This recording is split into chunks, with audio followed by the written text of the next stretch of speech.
Monday in San Francisco, Houston Rockets coach Mike D'Antoni and stars Chris Paul and James Harden spoke in front of cameras about officiating, rebounding and adjustments. There was not a single question or mention of the cloud that's hanging over the team as they face a 1-0 series deficit in their Western Conference semifinals. Across the Bay Bridge in Oakland, Golden State Warriors coach Steve Kerr and Stephen Curry spent more than 20 minutes talking about officiating, Kerr opening his media conference with a vaudevillian fake flop mocking the Rockets.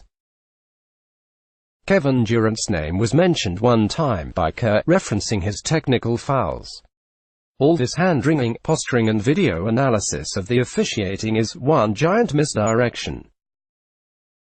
The Western Conference and perhaps the NBA title aren't hinging on the whistle, they're hinging on the superstars. 2019 NBA playoffs. Find everything you need to know about the playoffs here. Schedules, matchups and more experts' picks for second round. Forecast. The heat is on for Embiid and the Sixers. Will officiating define Warriors Rockets?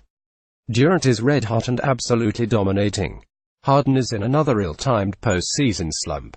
All the last 2 minutes reports in all the world don't mean anything compared to that reality.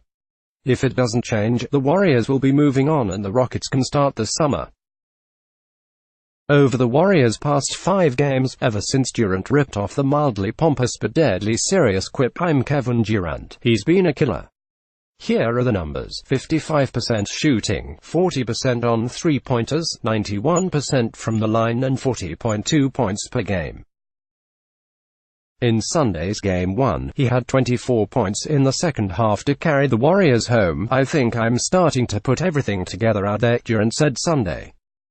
Whether it's the trick defense he saw against the Utah Jazz, some sort of issue with his left wrist that he has dismissed, or that he has been more focused on drawing fouls on three-pointers than actually making them, Harden has been unable to keep up his torrid pace from the regular season.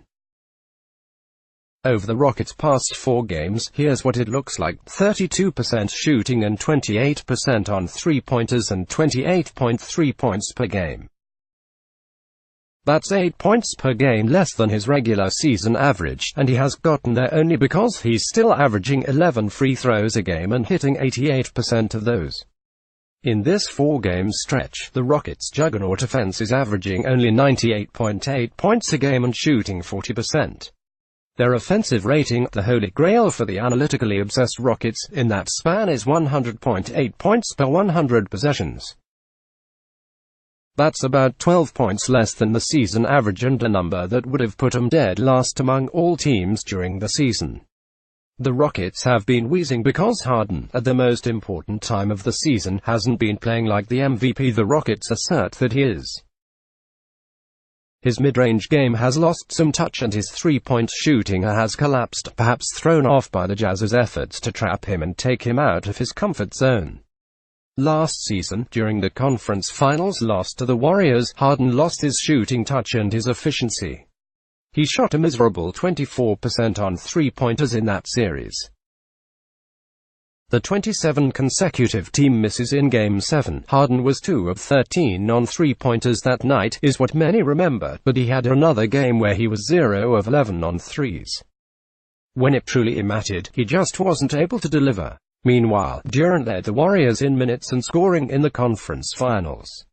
In the closeout game, he had 34 points.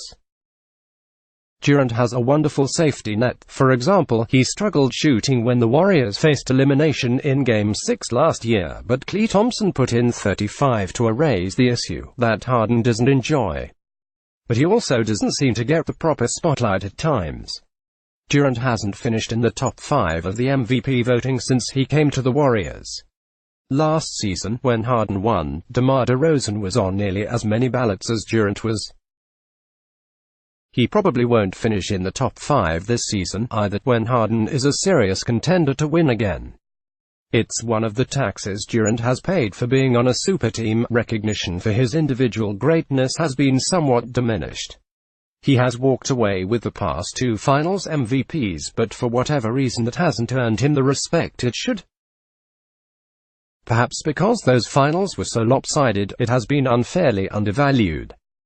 The Hoop Collective podcast. Brian Windhorst and guests discuss Warriors' Game 1 win over Rockets and player-referee relationships. Listen now. During the 2017 finals, Durant's performance made the case that he'd taken the mantle from LeBron James as the best player in the league. Paul Pierce, under some scrutiny because of his long-standing personal rivalry with James, said as much during television coverage of that series. Pierce declared at the dawn of the Durant era, and that was even before his Game 3 dagger over James cemented him as the eventual winner of the Bill Russell Trophy. 2 years on, the Warriors are 2 rings richer, and Durant is right on pace to back up Pierce's proclamation as he searches for his third.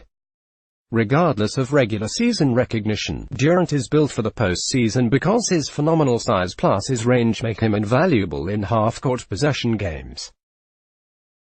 It has showed the past 2 years, and after a hiccup game during which the LA Clippers' Patrick Beverley succeeded in getting under his skin in the previous round, it's happening again. Kevin can get his own shot at any time he wants, Kerr said.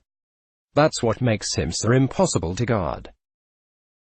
He understands what we need from him, and he's been delivering game after game. In 2016, when Harden lost to the Warriors in the playoffs, he shot just 31% from three-point territory in that series. He wasn't ready and didn't have the team to compete. Last year, he was at the top of his game and had a loaded team, but the injury to Paul derailed the bid. This year, the Rockets are healthy and they had a rest advantage coming into Game 1. Some believe, despite a lesser record, that this team is better equipped to beat a thinner and more unsteady Warriors squad. Beating an historically great team is truly an all-encompassing challenge. Just ask James, who lost 3 times in 4 years to Golden State and eventually tapped out to start over elsewhere. The assembly of talent the Warriors have is hard to beat even if you're at the top of your game, as Jerry West was when he repeatedly failed to beat the Boston Celtics back in the 1960s. But West and James went out to the dynasties at the top of their games, valiantly fighting to the end each time. Harden hasn't been able to say that just yet. It's just 1-0, there's lots of time left for Harden to change the story. But Durant has owned the edge for the past few years, and he owned it again in Game 1.